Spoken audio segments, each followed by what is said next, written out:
So today we are going 10 years back. Let's check Lenovo ThinkPad x230. Could this one still be used in 2022?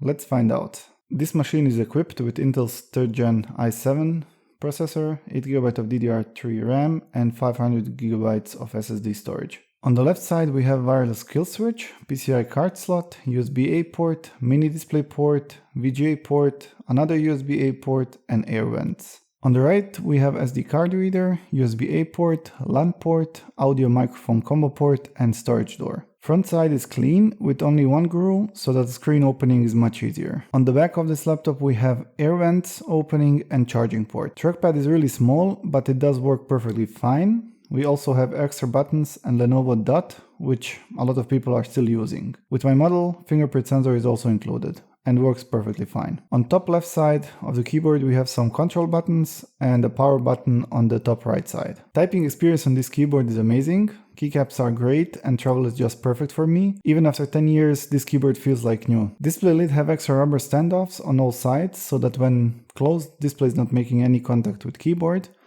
Also it does help with airflow when lid is basically closed and we are using external screen. We also have a webcam, surprise surprise. All I can say is that this is the same quality or even better than most modern laptops, which just adds to our complaining for bad cameras in modern devices. This needs to change honestly. Looking at the bottom side we have some air intake openings on the left including liquid spill protection holes. 2 bottom firing speakers are in the middle of the laptop. Then we have some extra air intake openings on the bottom right side and in the middle, just under another liquid spill protection opening. And finally in the middle is a RAM compartment with some ventilation cutouts for airflow. On the top left side we have removable battery and in my case I have higher capacity model. It can be easily removed by unlocking it and pulling it out. Also it still holds charge very well. On the top right side we have main air intake openings for cooling fan. One-handed opening is not possible due to hinges being too stiff, while at the same time bottom part being too light I guess. Now let's check the startup time with this old 3rd Gen Intel processor.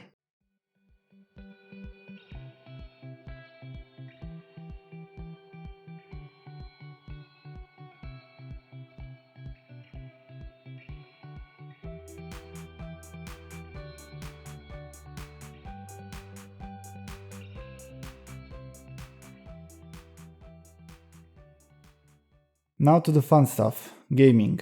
Yes, you can game on this machine. Here we have Age of Empires running just fine without any issues, and besides smaller screen it was pleasant experience. Asphalt 9 was running great, and I would say that experience is on par with Nintendo Switch, if not even better. Torchlight 2 was running great, with all settings maxed out. I could play this one for hours on this laptop. Now to the heavier games. Rocket League for example was playable but on low settings and I was getting between 25-35 FPS. Not the best experience but at least it can run and after some times my eyes were used to this FPS I guess. CSGO on low was okay but stuttering was present and for me unplayable unfortunately. Now in terms of video editing, full HD video editing is possible and playback was fine until any effect or adjustments was applied to this clip. As you can see it starts with stuttering and becomes choppy mess honestly, otherwise it works and I could use it as it is. Photo editing was fine, I was able to duplicate and copy paste full edits without any issues and live preview was working just fine. Bit of slowdown but it was working fine. Export times are slower of course because of the CPU. When it comes to YouTube playback I would say that at 60 FPS Full HD was the maximum for the CPU and at 30 FPS 1440p is the maximum for this 3rd Gen Intel processor. Of course I'm talking about smooth playback without any dropped frames. Online streaming like Netflix was great and since we have 720p screen it was running without any issues or dropping frames. Also not to forget this laptop has 2-stage keyboard backlight and night light next to the camera.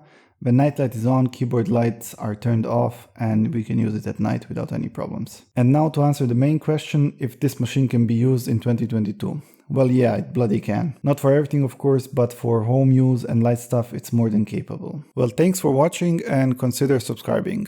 Cheers!